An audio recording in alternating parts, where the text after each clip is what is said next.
Hello, and welcome back to another episode. This episode is a speech that I delivered at the Irish Development Education Association's Virtual Conference 2021. The theme of the conference encompassed forging a new path built on equality in the context of global citizenship, considering the predicament the world is in at this time. So without delay, here's my speech.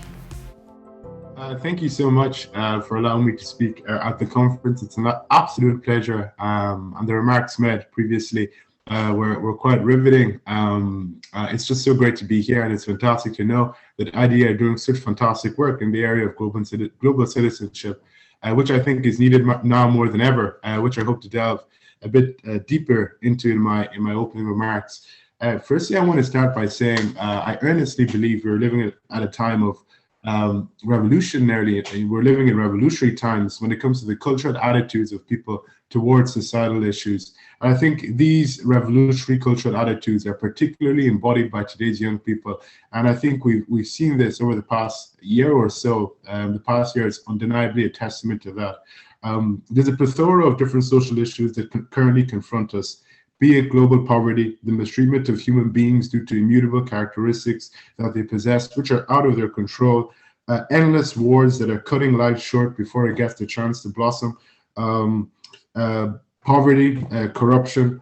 This list is far from exhaustive. Many of us have a feeling of disdain when it comes to this reality of flagrant suffering and agony for a significant portion of humans within the world, notwithstanding, as was mentioned by the previous speaker, the forthcoming impacts of climate change, which is something that I think is instilling and bestowing a deep sense of angst and fear, and injecting a deep sense of fear into a lot of young people. And I think for some of us, this reality presents, it's bittersweet, this reality of pain and suffering.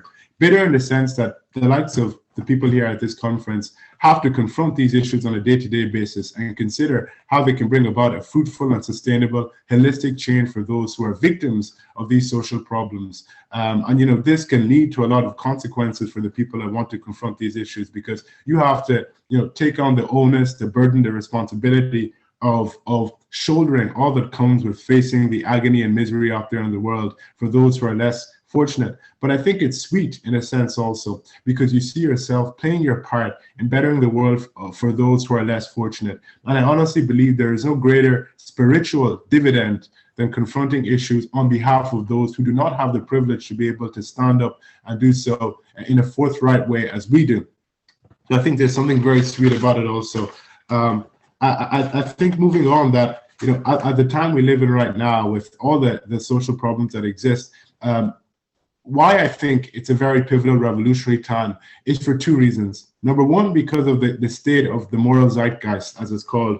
Martin Luther King Jr. has a quote that says the arc of history slowly tilts towards justice. And I think right now, as we can see from the activities of a lot of young people and a lot of people generally, to address the problems that exist in the world, vis-a-vis the Black Lives Matter movement, vis-a-vis the Fridays for Future movement, the arc of morality that its current state right now, I think it embodies, it implores all of us to want to stand up and tackle a lot of the issues that people face. But I think another thing that really shapes the moral climate today, as I've insinuated previously, is young people and the actions that a lot of youth are taking to confront a lot of the issues that exist in the world. And I think this presents a very ripe, encouraging opportunity for us to stand up and confront problems. When it comes to youth culture today, activism has seeped into the culture, and now it is nearly inextricable to be an activist if you're a young person.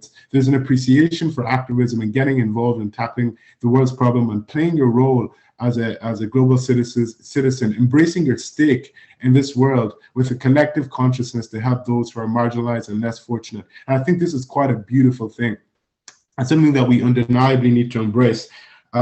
In this speech of mine, the opening remarks, I'm not going to contend that the issues that exist that I've pointed to earlier, poverty, corruption, and the like, are going to evaporate overnight due to the moral state of the universe, of the world, of our species.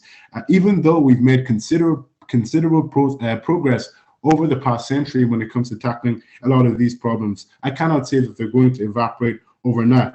But I will say that with the impetus that I think the current state of the world embodies, we can really grasp onto that and use it to do a lot of good. Here, maybe where we're situated, where I'm situated here in Ireland, when things are bad in a lot of senses in terms of the healthcare system and the like, but good in a lot of senses relative to where my mother would come from, for example, let's say Nigeria.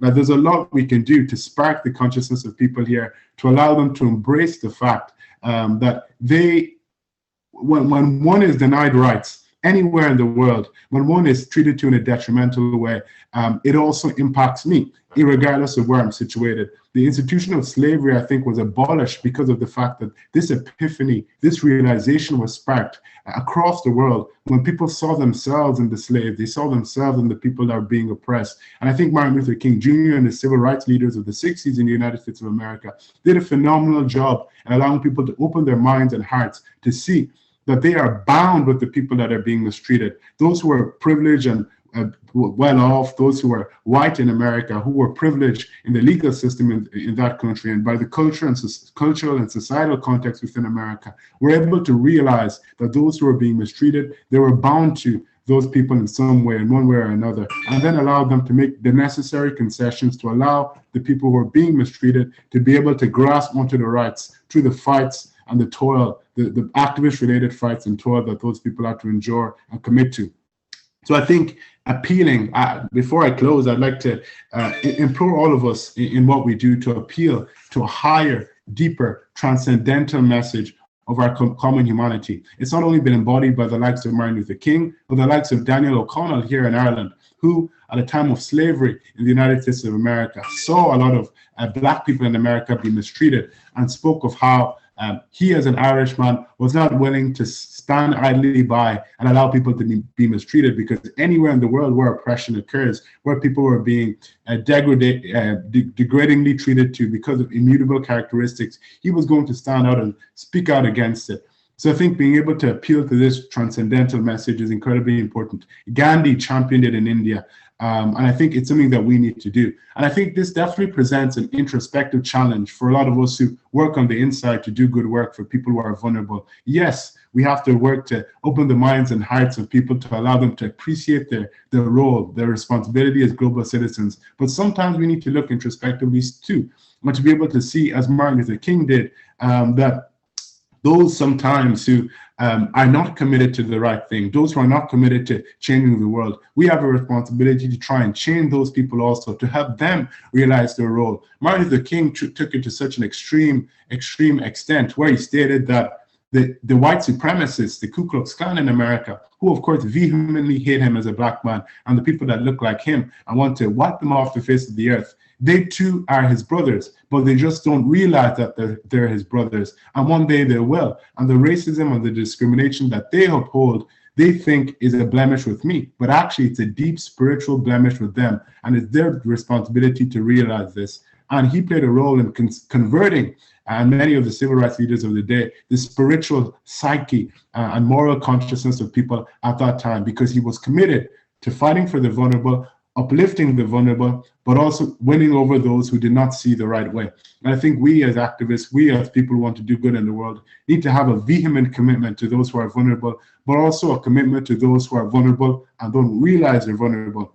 In other words, those who are committed to the wrong ideologies and the wrong things. Because a lot of people, due to the inequalities that we're speaking about, are being seeped by wrong elements, by wrong, I think, persuasions that appeal to the human condition and the human psyche and our emotional inclinations to draw us into the wrong way of thinking. It's quite appealing when you think about it. I'm reading James Baldwin's book, The Fire Next Time, and he's talking about an interaction that he had with a racist in America, a kind of militant group in America.